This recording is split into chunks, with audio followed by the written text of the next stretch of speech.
Buenas tardes, estimados estudiosos. Damos inicio a la videoclase programada para el día de hoy, correspondiente a la asignatura de Procesos Industriales, semana número 4, en el tema correspondiente a gestión de tareas de alto riesgo. Como les había comentado en la clase de la semana pasada, los riesgos críticos que vamos a ver el día de hoy son trabajos en caliente, energías peligrosas y también incluí excavaciones, ya que me parece un riesgo o una tarea bastante crítica desde el punto de vista de la accidentalidad y de las consecuencias, por lo que me pareció importante añadirla y mirar sus principales métodos de intervención desde el punto de vista de la prevención y de la protección en la presente videoclase. Bueno, eh, sin más preámbulos, vamos a iniciar con la videoclase. Vamos a revisar acá un segundito las diapositivas para comenzar. Bueno,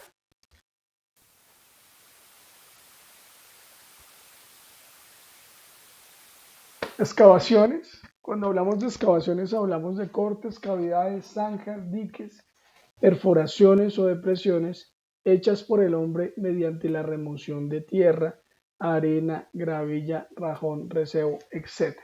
Vamos a arrancar con las definiciones.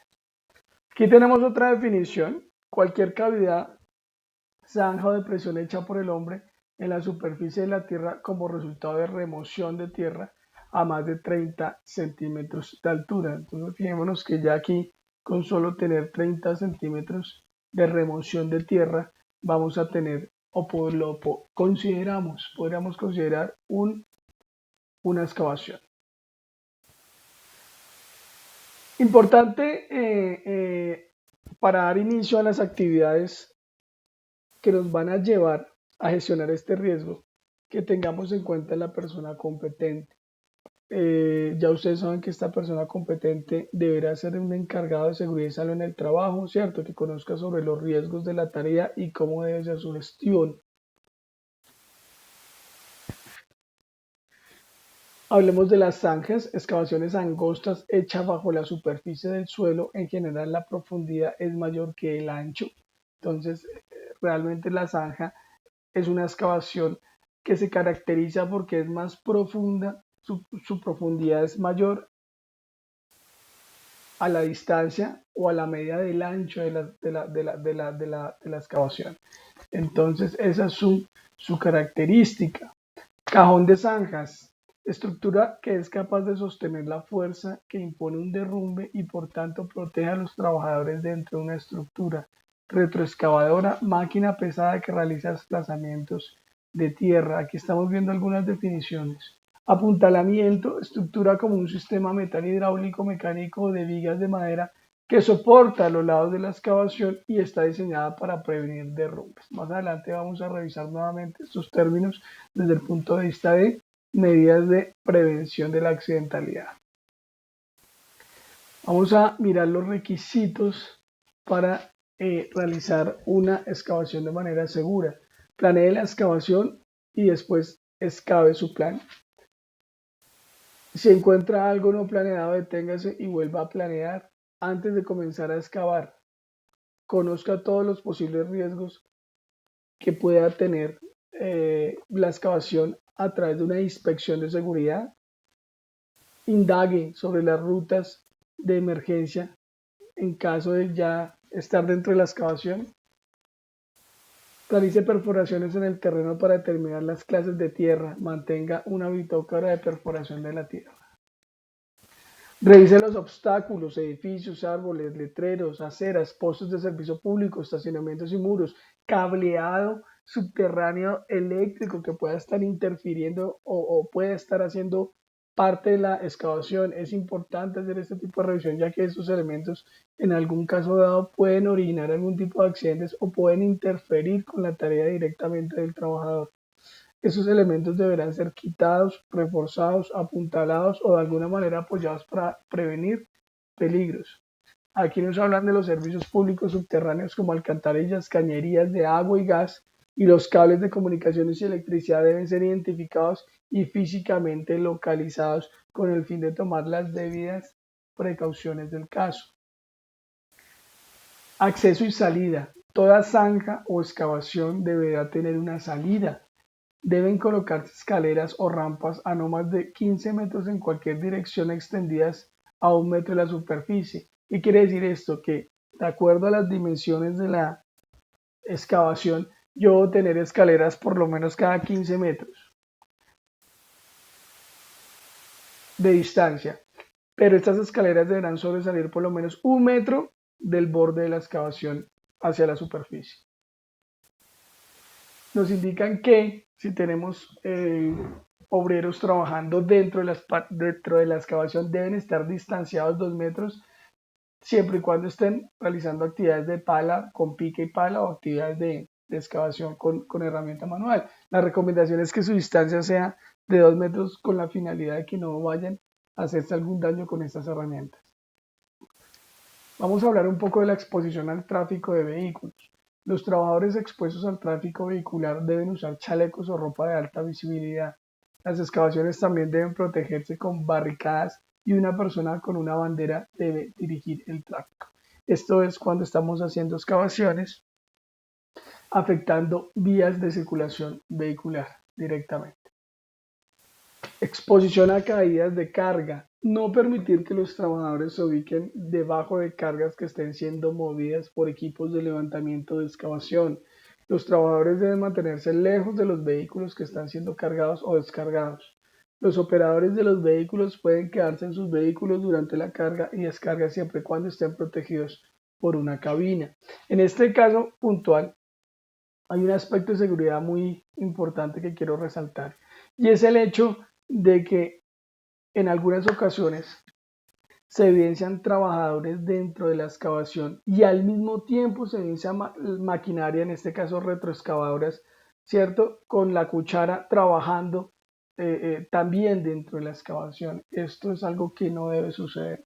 La norma o la regla de seguridad en este caso es la siguiente: si tenemos una máquina, una retroexcavadora o cualquier máquina que tenga intervención directa sobre la excavación, ya sea porque la está profundizando, no podrá estar ningún trabajador en ese instante dentro de la excavación. Esto tiene que ser algo supremamente claro, es decir, la maquinaria deberá estar haciendo su trabajo de excavación sin nadie, sin ningún operario, sin ningún trabajador dentro de esa misma excavación. Únicamente ingresarán los trabajadores cuando esta maquinaria haya acabado de hacer su labor y se haya retirado. Hablemos de la señalización y advertencia. Todo equipo móvil de carga frontal. Cuando hablamos de equipos móviles nos estamos haciendo alusión a equipos de carga frontal como excavadoras y volquetas. Deben ser equipados con dispositivos de alerta como alarmas de reversa. Es muy importante para que el trabajador se percate de que este vehículo está en movimiento o que esta maquinaria está en movimiento. Cuando el equipo móvil se acerca a un lugar de excavación, debe existir algún método para advertir al operador que está llegando al borde de la excavación. El uso de las señales de mano por la persona con la bandera, vigas de detención, barricadas u otras señales mecánicas son algunos de los métodos de advertencia. Es importante aquí también destacar el tema de las atmósferas peligrosas. En excavaciones de más de 1,20 de profundidad con posibilidad de una atmósfera peligrosa o falta de oxígeno, se deberán realizar pruebas de aire antes de que los trabajadores entren en la excavación y hacerlo cuantas veces sea necesario para asegurar que la atmósfera sea segura. Es decir, si no se está seguro si hay suficiente oxígeno o si hay sospechas de que hay gases tóxicos, se deberá hacer la respectiva medición para corroborar que no hay ningún peligro para que el trabajador ingrese a esa zona. Vamos a hablar de los peligros asociados con acumulaciones de agua. Los trabajadores no deben trabajar en excavaciones donde se encuentre acumulada agua a menos que se tomen las precauciones necesarias.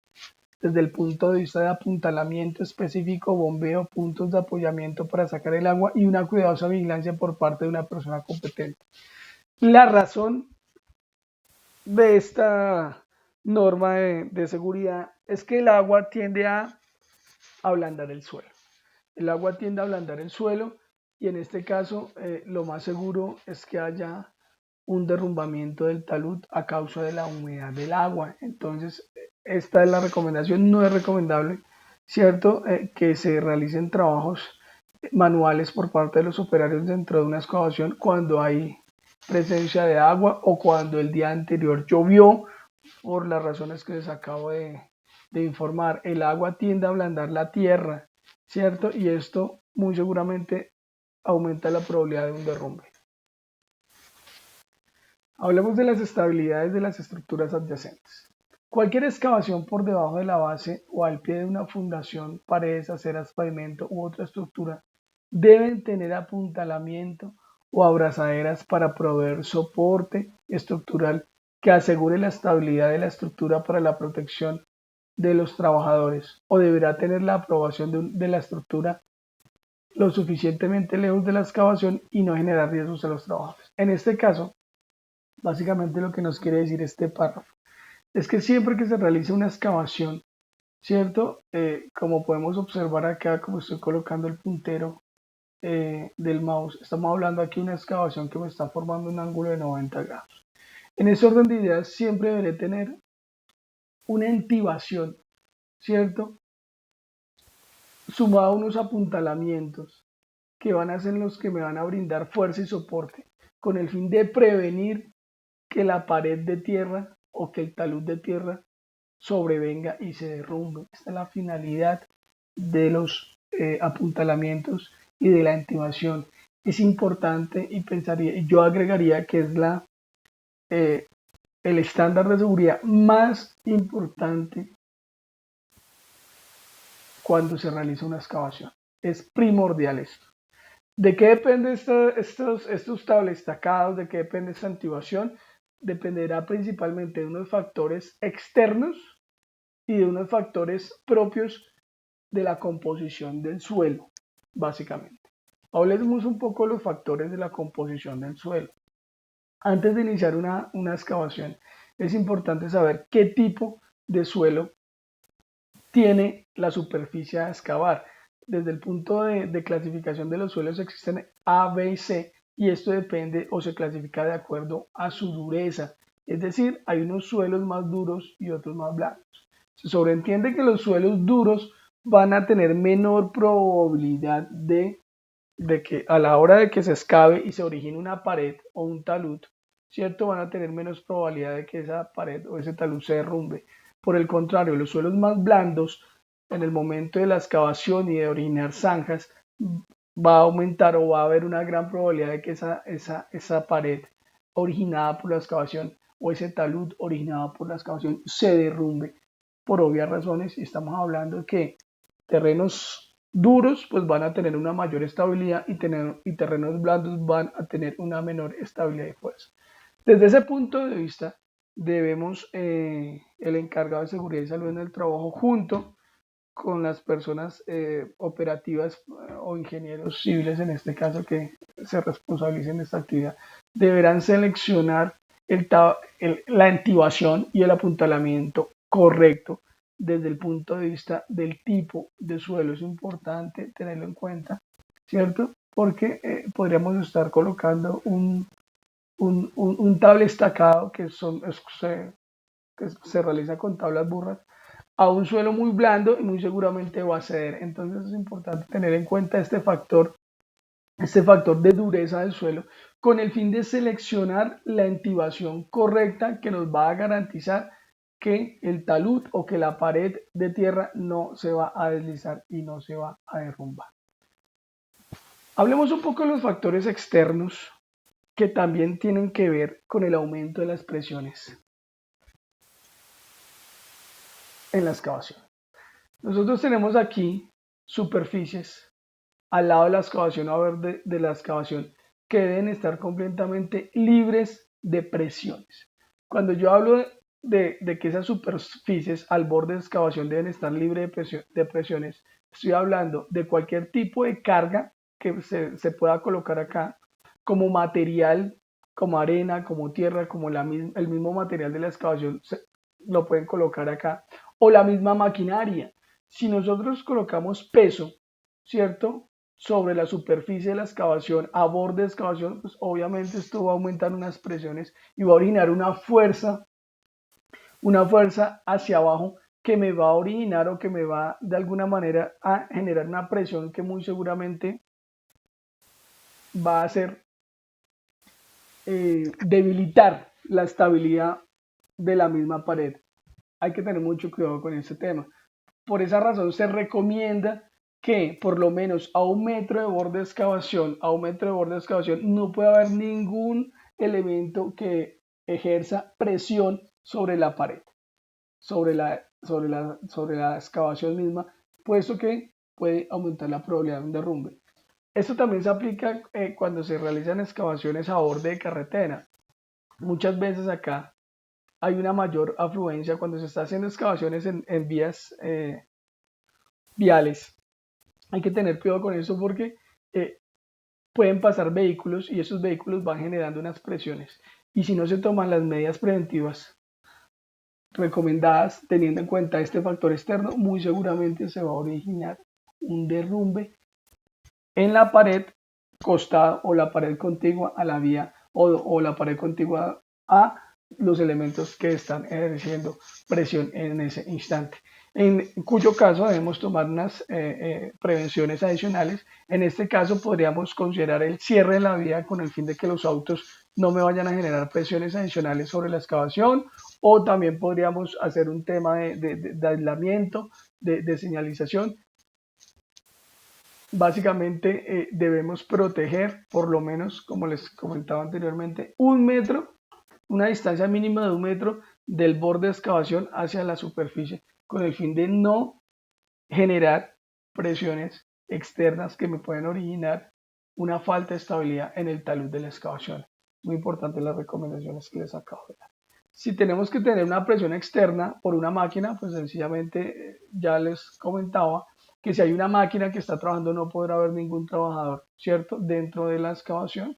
Entonces debemos garantizar, si vamos a sacar escombros, debemos garantizar que ese escombro o que el mismo material de excavación esté a 1 metro distanciado del borde de excavación para no generar presiones. Y tener mucho cuidado con el tema de los vehículos.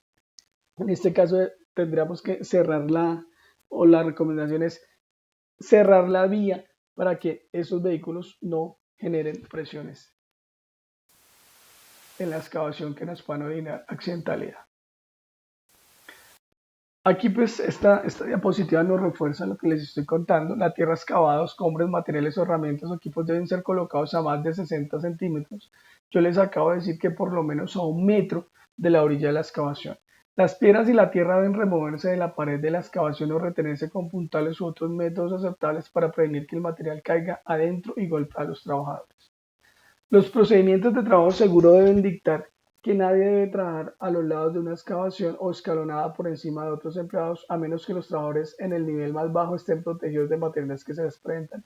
Aquí les repito, aquí hay dos fenómenos. Si tengo trabajadores laborando o realizando actividades cerca de la excavación, me va a aumentar la presión, ¿cierto? La fuerza, la presión, lo que me va a aumentar o lo que me va a fomentar la desestabilidad del talud. Y adicionalmente, pues pueden caer objetos hacia o que pueden ocasionar daño a los trabajadores que se encuentran dentro de la excavación. Nos hablan de procedimientos de trabajo seguro.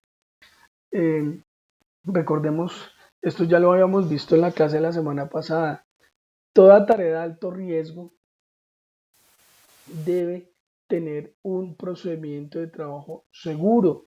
Este procedimiento de trabajo seguro es un mecanismo de prevención, o es un método o es un control administrativo cuya finalidad, primero, es la de desarrollar, de planear el paso a paso seguro para elaborar la actividad, en este caso la excavación. Sencillamente, ese procedimiento de trabajo seguro me deberá indicar cuáles son las acciones seguras desde el punto de vista de procedimientos y de la prevención en seguridad y salud en el trabajo que van a disminuir la probabilidad de un accidente de trabajo. Recordemos que los procedimientos de trabajo seguro deben tener una estructura desde el punto de vista de la forma y de fondo. Desde el punto de vista de la forma lo vamos a recordar. Debe tener un título ese procedimiento. El procedimiento debe tener unos objetivos. El procedimiento deberá tener un alcance. El procedimiento deberá tener unos responsables. Deberá tener el desarrollo del procedimiento, que es donde yo deberé registrar el paso a paso con las tareas o con las acciones desde el punto de vista de seguridad, ¿cierto? Que van a disminuir el riesgo para los trabajadores cuando se encuentren realizando la actividad. Seguido vamos a tener unos elementos de protección personal, ya sea si aplican, pues seguramente los vamos a relacionar. Vamos a tener unos instrumentos, ¿cierto? Que van a garantizar que ese procedimiento de trabajo seguro se cumpla. Esos instrumentos por lo general son formatos, donde esos formatos, gracias a los formatos vamos a hallar un control del cumplimiento de ese procedimiento seguro de trabajo, y no solo un control, sino un seguimiento a su cumplimiento, ¿cierto? Y podemos finalizar con una hoja de control de cambios para estar alineados al control documental, y finalizará con las firmas de quién lo elaboró, quién lo revisó y quién lo aprobó. Hablemos de las inspecciones. Una persona competente debe inspeccionar la excavación y su sistema de soportes para detectar si hay alguna situación que pudiera resultar en un derrumbe, indicaciones de fallas al sistema protectivo, atmósfera perjudicial u otras condiciones peligrosas. Las inspecciones deben ser realizadas antes de comenzar el trabajo y cuantas veces sea necesario durante el turno. Las inspecciones serán necesarias después de cada tormenta de lluvia u otro evento que aumente el peligro.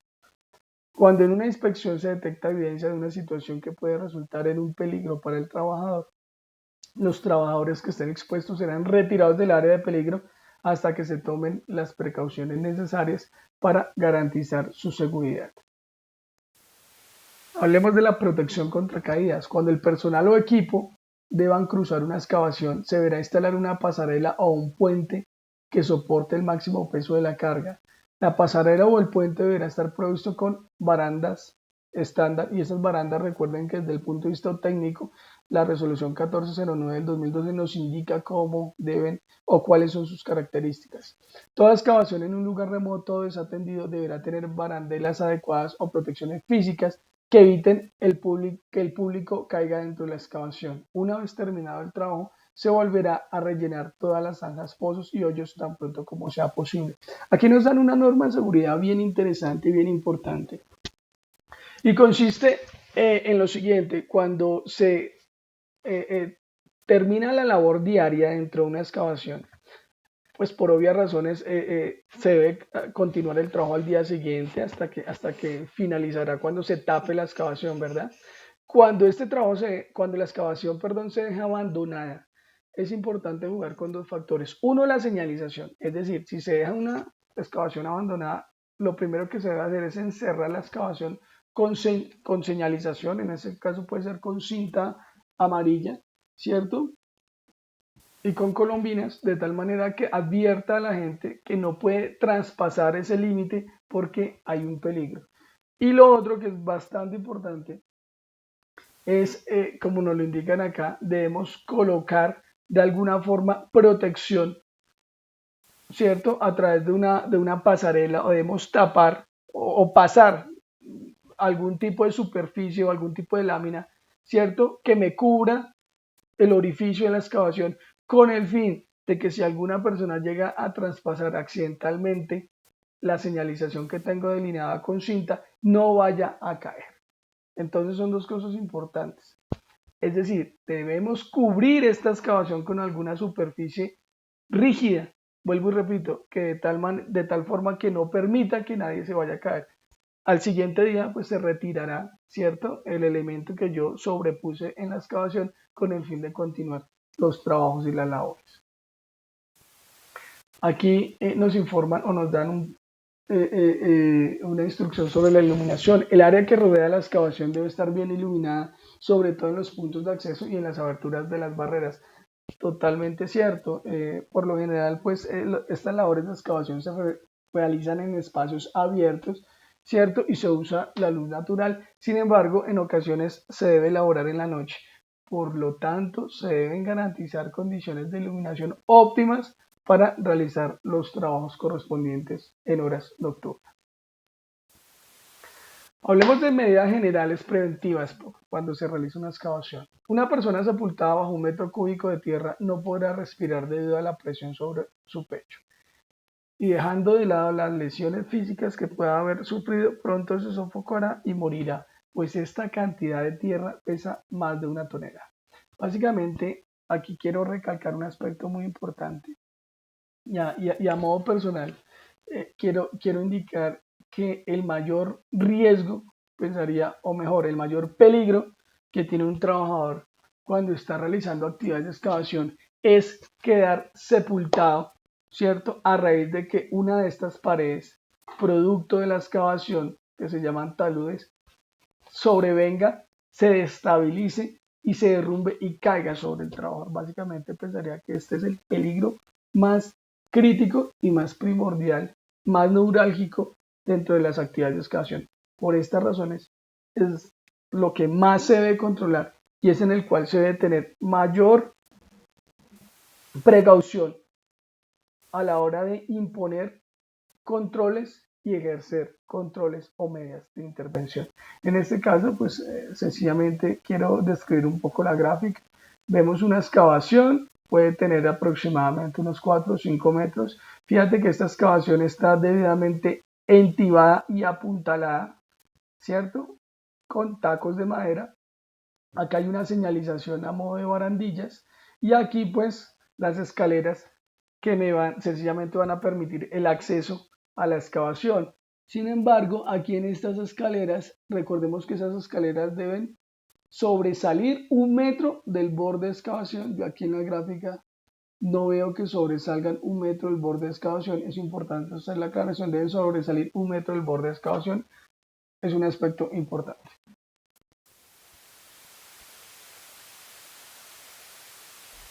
Bueno, aquí vamos a mirar algunas acciones o algunos actos y condiciones subestándar que me van a llevar a un accidente en una excavación. Primero, trabajadores atrapados y enterrados en una excavación debido al derrumbe de los costados. Trabajadores golpeados y lesionados por materiales que caen dentro de la excavación. Trabajadores que caen dentro de la excavación, medios de acceso inseguros y medios de escape insuficientes en caso de anegamiento. Vehículos llevados hasta el borde de la excavación o muy cerca del mismo, sobre todo en marcha atrás, que causan desprendimiento de paredes, asfixia o intoxicación causados por gases más pesados que el aire que penetran en la excavación. Por ejemplo, los gases de caños de escape de motores diésel y de gasolina. Entonces, aquí fíjense que hay unas circunstancias o unos hechos, ¿cierto? O unas circunstancias que nunca deberían suceder en una excavación y que muy seguramente a través de un plan de gestión o de un programa de gestión de tareas de alto riesgo para la excavación vamos a evitar. Medidas de seguridad para impedir el derrumbamiento de las excavaciones y las caídas. Bueno, este es un aspecto muy importante. Hay unas medidas de seguridad para impedir o para disminuir la probabilidad de que una pared de una excavación se derrumbe. Una de ellas es la siguiente: debe darse a los lados de la excavación o la zanja una inclinación segura, generalmente con un ángulo de 45 grados en reposo o apuntalárselos, con madera u otro material adecuado para impedir que se derrumben. Fíjate que acá hay dos métodos. Aquí en este primer párrafo nos indican dos formas, ¿cierto?, de evitar que la pared se derrumbe. Una, la que ya habíamos hablado anteriormente, que es hacer prevención o proteger, ¿cierto?, estas paredes con apuntalamientos y entibados. Y la otra es la de generar la excavación o que estas paredes no sean en ángulo de 90 grados, sino que exista un ángulo de 45 grados con respecto a la superficie, con respecto al fondo de la excavación. ¿Qué quiere decir esto? Que las paredes no van a estar a 90 grados. Sencillamente, si yo la excavación la diseño para que estas paredes tengan ángulo de 45 grados, quiere decir que voy a disminuir notablemente las fuerzas de presión y muy seguramente no vamos a tener ningún tipo de derrumbe a causa de estos defectos.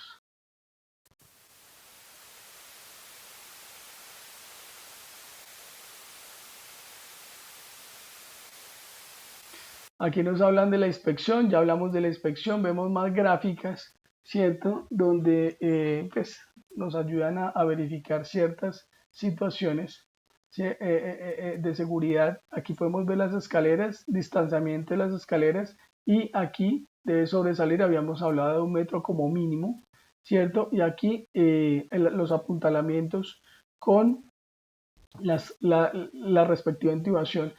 Aquí en la gráfica, en el puntero, les estoy mostrando una intubación que por lo general se hace con láminas metálicas y se traslapan aproximadamente en traslapes. Los bordes de cada lámina deben estar traslapados por lo menos unos 4 centímetros. De esta manera voy a garantizar que las paredes no se derrumben. Básicamente esta intubación se utiliza cuando la excavación es demasiado profunda y los suelos son blandos o medianamente blandos. En este caso no utilizamos madera, sino utilizamos láminas metálicas, ¿cierto? Que me van a garantizar una mayor fuerza, ¿cierto? De resistencia frente a las resistencias que me proponen las paredes de la excavación. Bueno, vamos a hacer un resumen de lo que hemos visto hasta el momento. Primero que todo, debemos tener en cuenta unos factores muy importantes para realizar una excavación segura. El primero es la clasificación de los suelos. Lo hablamos al inicio. Los suelos se clasifican en A, B y C y depende de su dureza. ¿Por qué es importante clasificar la dureza del suelo? Para determinar cuál va a ser el método adecuado para entibar, ¿sí? Para saber si esa entibación la debo hacer en madera o la debo hacer en acero o en lámina, deberé conocer la clasificación del suelo, ¿vale? Cercanía de estructuras y sus condiciones, lo hablamos de que no podemos generar presiones sobre borde de excavación, por lo menos debemos respetar 1 metro del borde de excavación donde no debe existir ningún tipo de objeto que me genere presión. También debemos hacer inspecciones donde árboles, donde redes eléctricas, ¿cierto? Donde cualquier agente externo o elemento externo no vaya a interferir con la actividad de excavación a realizar, y si llega a interferir, pues sencillamente tomar las medidas necesarias para disminuir los riesgos que estos factores externos le puedan generar al trabajador. Hablamos de las redes eléctricas energizadas.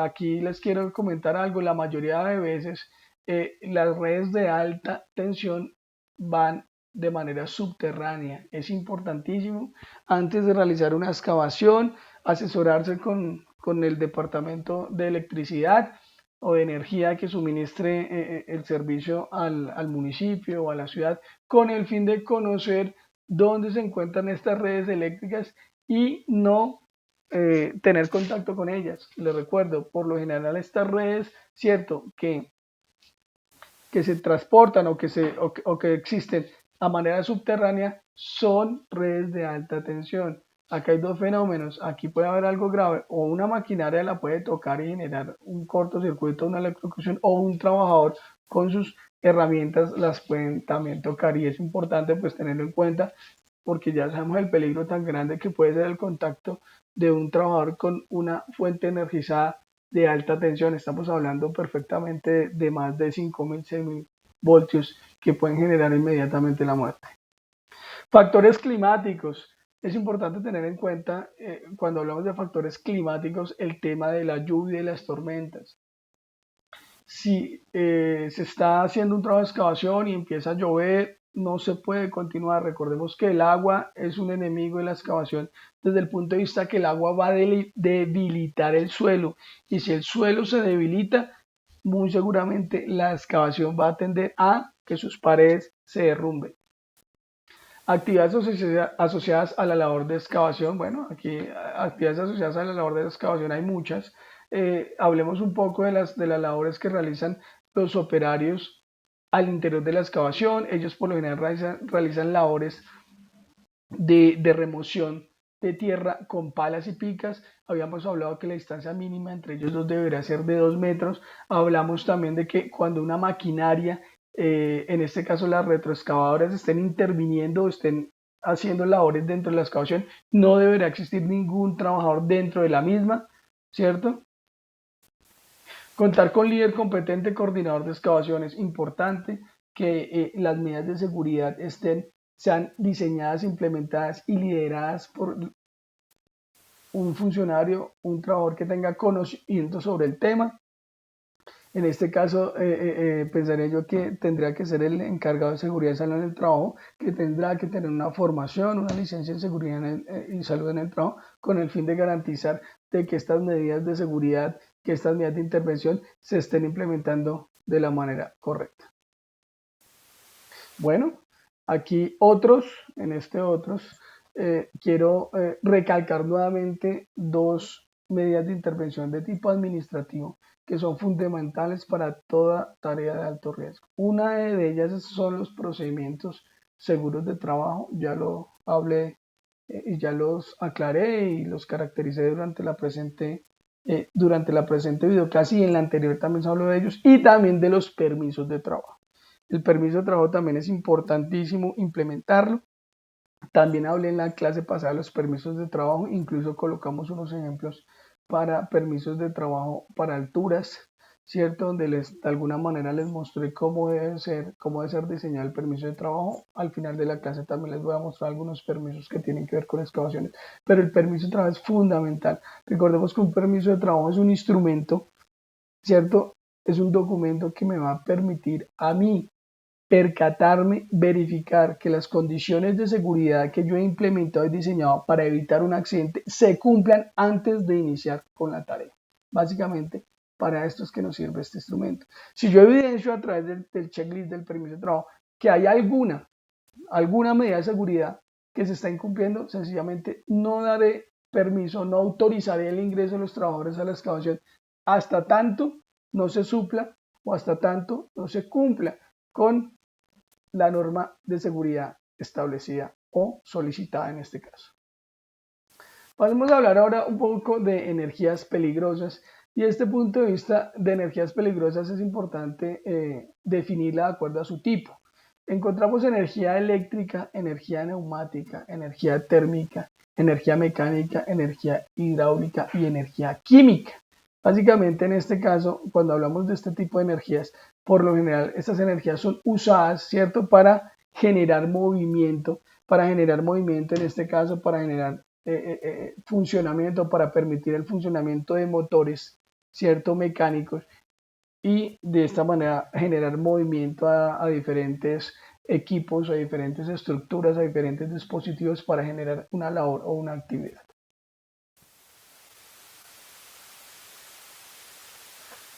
Los peligros, cuando hablamos de energías peligrosas, tienen mucho que ver con los equipos en movimiento. Lo acabo de decir, las energías se utilizan para generar movimiento en equipos. Energía eléctrica, líquidos o gases comprimidos, materiales elásticos comprimidos o tensionados. Vamos a hablar de los controles, en este caso, para disminuir accidentalidad, desconexión, en este caso, de la fuente de energía. Esto es algo que se habló en algún momento.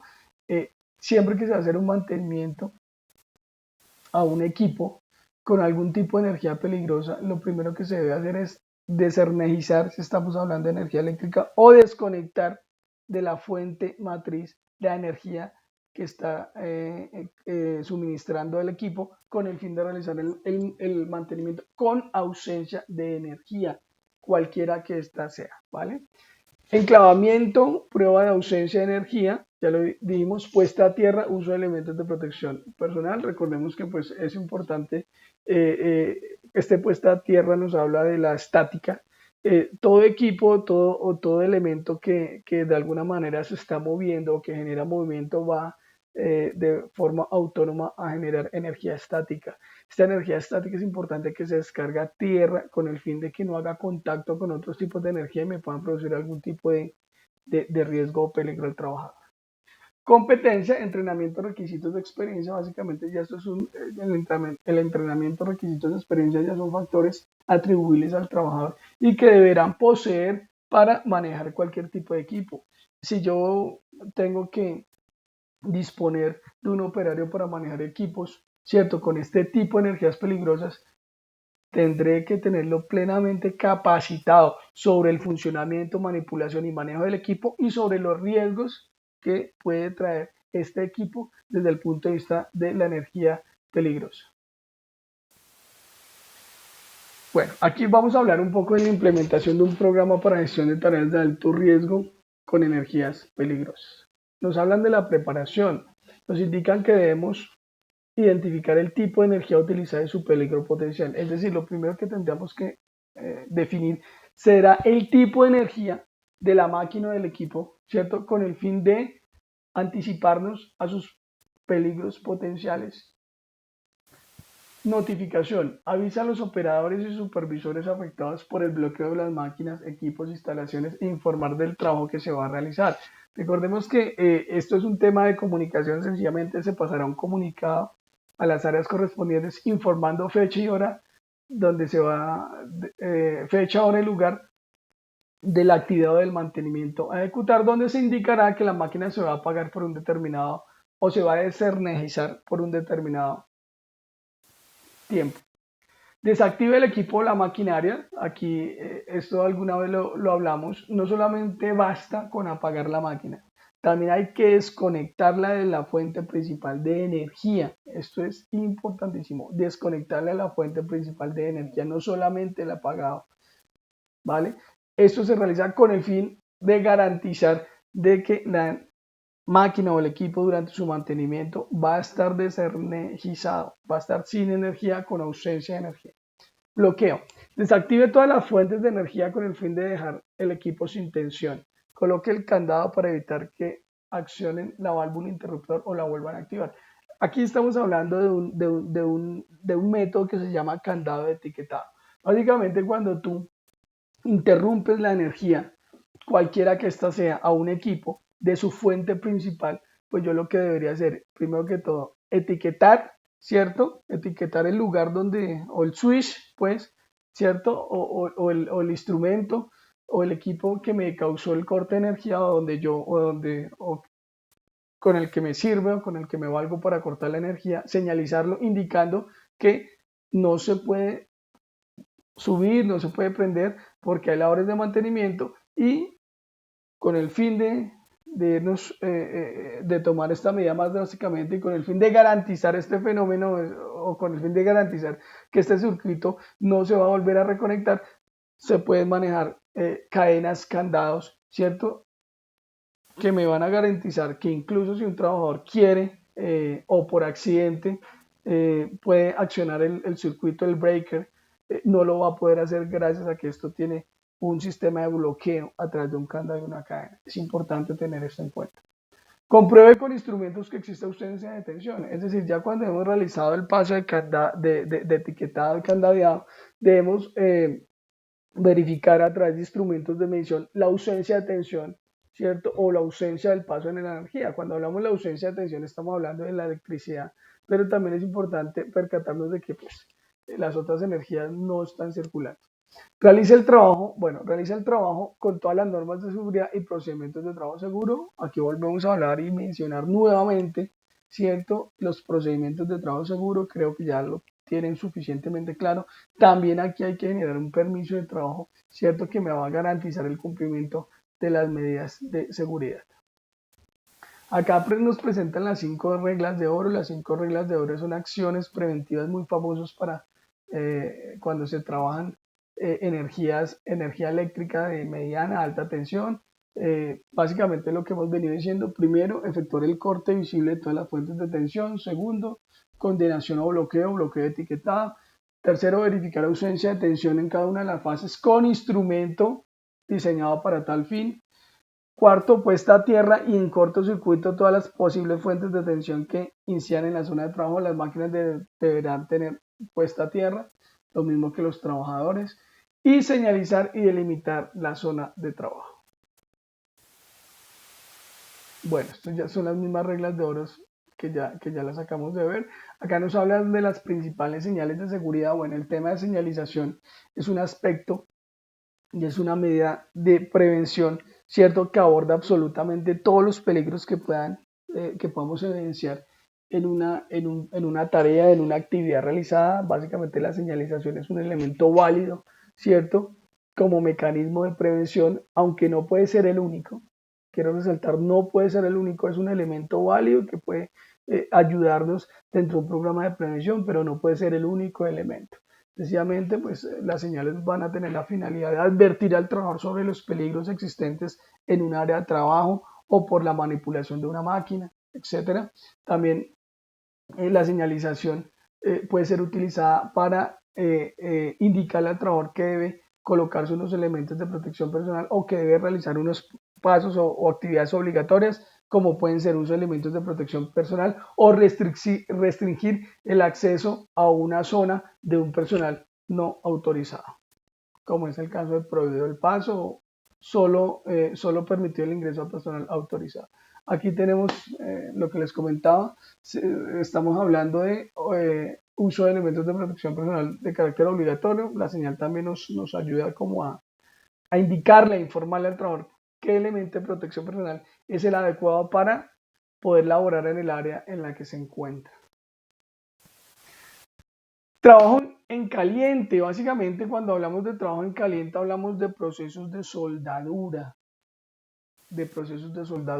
El trabajo en caliente también se considera como una tarea de alto riesgo, ya que involucramos tensiones altas cuando hablamos de soldadura de arco eléctrico, ¿cierto? Y también hablamos de temperaturas altas cuando se están en los procesos de soldadura inherentemente. Recordemos que la soldadura es la fundición de dos metales a altos grados de temperatura. Entonces, básicamente aquí hay probabilidades de, si estamos trabajando con soldadura de arco de electrocución, si estamos trabajando con cualquier tipo de soldadura, pues hay probabilidad de quemaduras, ¿cierto? También la soldadura para derretir para generar, perdón, esta temperatura alta debe usar por lo general gases, ¿cierto? Como el argón, como el oxígeno, como el CO2, ¿cierto? Que se van a mezclar y me van a producir el combustible para generar esa alta temperatura de tal manera que funda los metales a unir.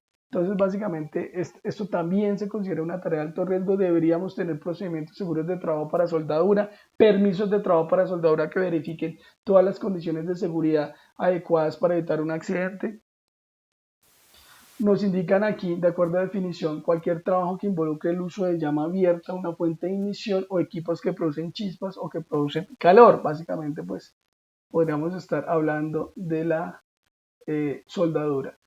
Para el proceso de soldadura se utilizan materiales combustibles o inflamables, ya sean sólidos, líquidos o gases, fuentes de calor o energía. Lo que veníamos diciendo, es importante tener cuidado con estos materiales combustibles inflamables. No, obviamente, si se está trabajando en ambientes no, con materiales combustibles, pues no es importante no generar ningún punto de ignición, ninguna chispa, como menos estar fumando, porque esto puede generar algún tipo de incendio. Controles, medición de la presencia de inflamables, retiro de material combustible, equipos de APEX, inertización de atmósfera, ¿sí? Competencia, entrenamiento, requisitos de experiencia. Bueno, aquí básicamente hablamos de la experiencia, lo que estamos hablando anteriormente, toda actividad de tarea de alto riesgo, ¿cierto? Debe tener al trabajador que va a ejecutarla debidamente formado y entrenado, tanto desde el punto de vista productivo y de operación de la máquina, como desde el punto de vista de prevención de riesgos que me va a originar esa máquina y conocer obviamente las consecuencias que le pueden acarrear en caso de que esos riesgos se llegasen a materializar.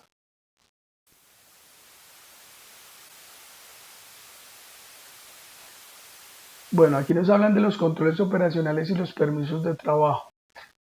Eso ya lo hemos hablado. El permiso de trabajo es un formulario escrito usado para lograr controlar ciertos trabajos, los cuales han sido considerados como potencialmente peligrosos. Los permisos de trabajo no deben considerarse como una simple autorización para realizar dichos trabajos, sino como una manera de control para que esos trabajos sean llevados a cabo de manera segura. ¿Cuándo utilizar un permiso de trabajo? Inicialmente, toda tarea de alto riesgo que nosotros ejecutemos debe utilizar un permiso de trabajo. Adicionalmente, cuando se realizan trabajos no rutinarios, ¿sí? Entre otros las tareas de mantenimiento, la reparación e instalación de equipos. Cuando se hacen trabajos no rutinarios, también es importante usar un permiso de trabajo porque se desconocen los riesgos. De alguna manera, cuando el trabajador hace algo rutinario, se empieza a familiarizar con el riesgo. Pero algo que no es rutinario, unas actividades que no realiza comúnmente, pues en ese caso va a tener desconocimiento sobre los riesgos inherentes de esa actividad, por lo cual deberíamos generar un permiso de trabajo que garantice, ¿cierto?, que el trabajador va a cumplir unas normas de seguridad que van a disminuir la probabilidad de que el riesgo se materialice. Trabajos que impliquen tareas simultáneas entre diferentes grupos de personas o también distintas empresas contratistas o subcontratistas. Trabajos que aún siendo rutinarios debido a procedimientos propios de la empresa. Aquí pues hablamos de trabajos rutinarios como trabajos de excavación, trabajos con energías peligrosas, las tareas de alto riesgo en general deberán tener permisos de trabajo. Bueno, pienso que el por qué utilizar los permisos de trabajo ya está suficientemente claro. Vamos a revisar, sin embargo, aquí otros aspectos. ¿Por qué es importante utilizar permisos de trabajo? Primero, porque permite planeación y conocimiento de los trabajos a realizar. Segundo, porque permite conocer e implementar medidas preventivas necesarias antes y durante todo el tiempo que duren las tareas. Me permite realizar trabajos simultáneos de manera segura. Genera una autorización para ejecutar los trabajos designando las personas responsables para su aprobación. Es decir, aquí la persona se responsabiliza también de seguir las condiciones de seguridad para prevenir riesgos. Niveles de responsabilidad durante los trabajos, se asignan responsabilidades, conocer los procedimientos, instrucciones de trabajo y análisis de riesgos específicos a las tareas a realizar. Aquí el trabajador pues se obliga, ¿cierto?, a conocer aspectos de seguridad frente a la tarea que va a ejecutar y por ende también se obligará a conocer aspectos técnicos y operativos frente a estas tareas. Comunicación e información a todos los trabajadores contratistas y subcontratistas que intervienen, es decir, el permiso de trabajo también me va a servir como medio de comunicación de riesgos. Procedimientos a seguir cuando el trabajo no haya sido finalizado. Duración de los trabajos o la suspensión de los mismos, es decir, el permiso de trabajo, si hay alguna violación a este permiso de trabajo, va a generar inmediatamente la suspensión de la actividad. Nos va a indicar también o nos va a permitir definir cuáles son los equipos, herramientas y maquinaria adecuados a utilizar y pues también podemos relacionar esos permisos de trabajo componentes de orden y aseo. Bueno, aquí quiero mostrarles rápidamente unos permisos de trabajo que me parece importante compartirlos con ustedes.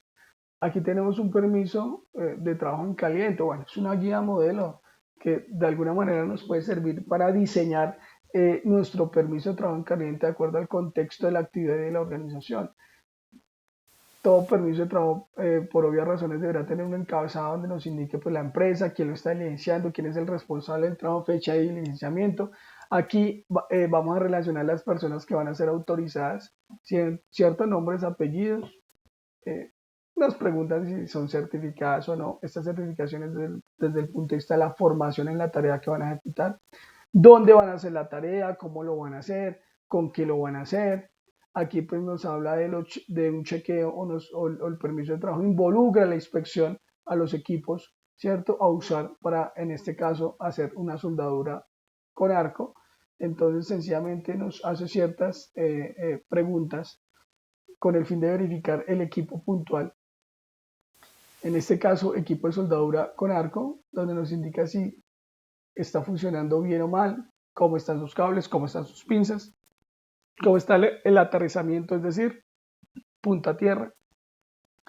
Pulidora, taladro, esmeril, lijadora, si va a utilizar algún tipo de herramienta adicional, pues aquí sencillamente la marca y lo mismo, hacemos inspección a equipos y lo registramos. Equipo de soldadura autógena, aquí cuando están haciendo autógena, pues aquí estas dos soldaduras son diferentes, por ende deberán tener aspectos de seguridad diferentes a revisar a la hora de la inspección. Aquí nos indican que debemos inspeccionarle a la soldadura autógena, entre otros. Fecha de inicio, hora de inicio y fecha de terminación y hora de terminación del permiso de trabajo. Recordemos que estos permisos de trabajo deberán hacerse por turnos o por tarea. No podrán hacerse permisos de trabajo semanales. Máximo, un permiso de trabajo durará un día o un turno. Máximo durará un día o un turno de 8 horas, ¿cierto? Elementos de protección personal a utilizar.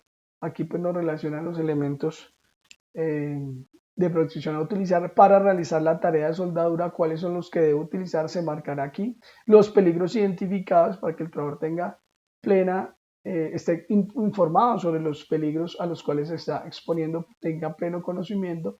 Resultados del explosímetro en caso de que se deba realizar algún tipo de medición y chequeo de seguridad. Aquí se adicionan ciertas características de seguridad que se deben cumplir. Estas características de seguridad deben ser también diseñadas por el encargado de seguridad y salud en el trabajo, ¿cierto? De acuerdo a qué, de acuerdo a lo que se va a realizar, de acuerdo a los equipos con los que lo va a realizar y de acuerdo al contexto general de la organización.